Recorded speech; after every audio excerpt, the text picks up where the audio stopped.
ఇది నేను డ్రాయింగ్ వేసి పెట్టాను. టోటల్ వచ్చేసి 35.5 ఇంచులు, బ్యాండ్ వచ్చేసి 7 ఇంచెస్. ఇప్పుడు బ్యాండ్ని మనం సపరేట్ చేసుకుందాము. అంటే దాని యొక్క లెంత్ అనేది మనము మైనస్ చేయాలి.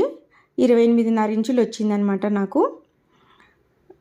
సో కింది పార్ట్ వచ్చేసి 28.5 ఇంచులు, బ్యాండ్ వచ్చేసి 7 ఇంచులు.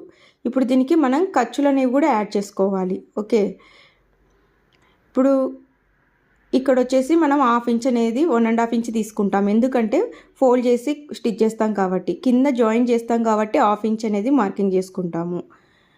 టోటల్ వచ్చేసి 9 ఇంచెస్ అయితే వస్తుంది. కింద మనం హోల్ ఉండాలి కదా, దానికోసం 1.5 ఇంచ్ అనమాట. ఇప్పుడు ఖర్చులతో కలిపి 9 ఇంచెస్ అయితే మనం కటింగ్ చేసుకోవాలి. ఇప్పుడు విడ్త్ వచ్చేసి 24 ఇంచెస్. 4 + 2 ఇంచెస్ అనేది ఖర్చు తీసుకోండి. ఎందుకంటే మనము